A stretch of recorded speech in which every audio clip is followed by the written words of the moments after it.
Aquí vemos, por ejemplo, la tumba de George Washington, que está pues, en Mount Vernon, en Virginia, cerca de la ciudad de Washington.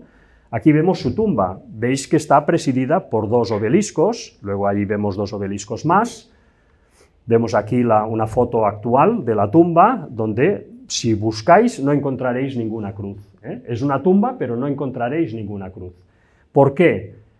¿Por qué una tumba del primer presidente de Estados Unidos, en una nación que era plenamente cristiana, que estaba poblada de cristianos? Allí todo el mundo en el siglo XVIII americano prácticamente se declaraba cristiano, pero en cambio en su tumba no hay ninguna cruz, que es el símbolo del Dios cristiano.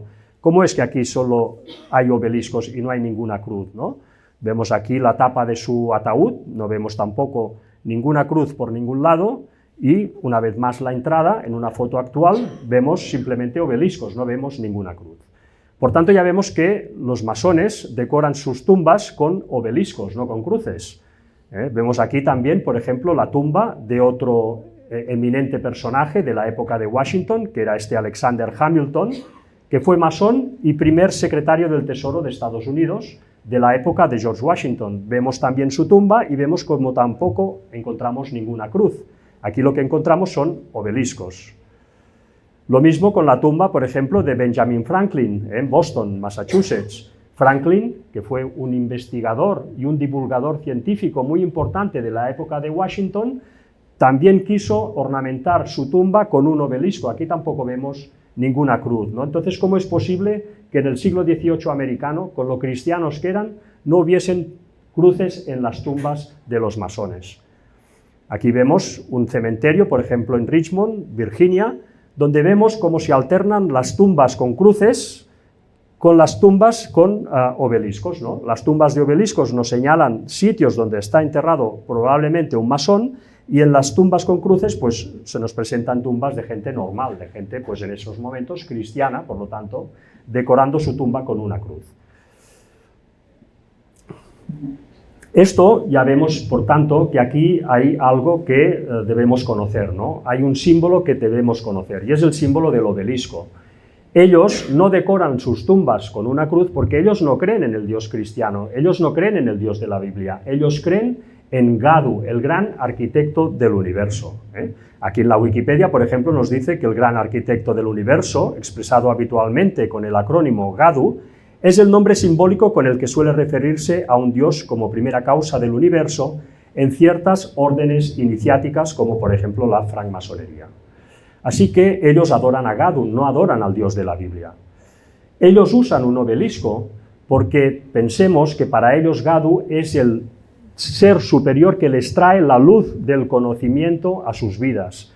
Como Gadu es el Dios que les trae la luz del conocimiento a sus vidas, un símbolo para la luz, un símbolo para el conocimiento puede ser el sol, porque el sol es el astro que nosotros vemos que ilumina más la Tierra. Por tanto, es un buen símbolo el sol para representar la luz del conocimiento.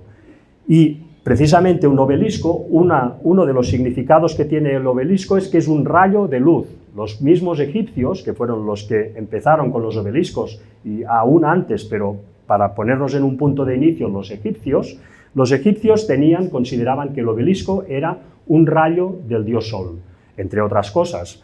Por tanto, el masón, cuando decora su tumba, lo decora con un obelisco, que es un rayo del Sol, un simbolismo que representa la luz del conocimiento que le trae su Dios, un símbolo que representa, por tanto, a Gadu, el gran arquitecto del universo. Pero claro, pensemos una cosa, si Gadu es el portador de la luz, que trae la luz a la masonería, en este caso, en latín, portador de la luz tiene un nombre que es Lucifer. Lucifer en latín significa portador de la luz. Esto, por tanto, significa que este Gadu es en realidad Lucifer. ¿Esto significa que la masonería está adorando a Lucifer? Esto lo veremos a lo largo de estas diapositivas, que cada uno saque su propia conclusión. Pero desde luego, para poner un punto de inicio, os diría que ya en la Biblia, concretamente en Jeremías 43:13, se nos explica cómo Dios, el Dios de la Biblia, realmente detestaba los obeliscos, los odiaba, empujaba a su pueblo a destruir a los obeliscos, porque sabía que era una adoración que no tocaba a un dios que no tocaba. Aquí lo vemos, también quebrará los obeliscos de Heliópolis, que era esa ciudad egipcia, que está en la tierra de Egipto, y prenderá fuego a los templos de los dioses de Egipto.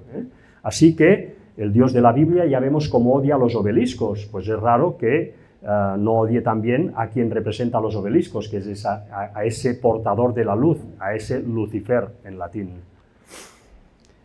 Así que nosotros, ya sabiendo esto, cuando vemos este enorme obelisco en la ciudad de Washington, que fue construido también en 1884 en honor a George Washington, vemos como Estados Unidos, una nación teóricamente cristiana, ha puesto este símbolo, este símbolo dedicado a Gadu, al gran arquitecto del universo, que es Lucifer, en medio de la capital. Entonces uno queda asombrado, ¿no?, cuando realmente conoce el simbolismo de esta construcción, ¿no?, y que la vemos además justo alineada delante del Capitolio, que es donde se deciden las leyes de la nación. Ya vemos realmente que hay una parte de Estados Unidos que está siguiendo unas enseñanzas que no son las cristianas, sino que son unas enseñanzas masónicas plenamente. Aquí vemos a Benjamin Franklin vestido de masón. Hemos dicho que Benjamin Franklin era ese investigador de la época de Washington que también fue masón. Lo vemos aquí con la G detrás, la G de su dios Gadu.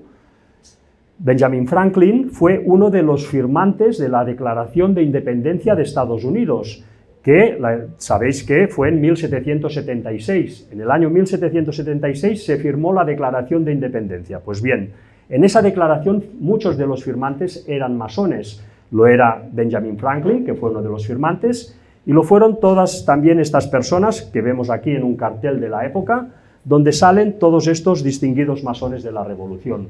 Ellos eran declarados masones también, ya trabajando en los inicios de la nación americana.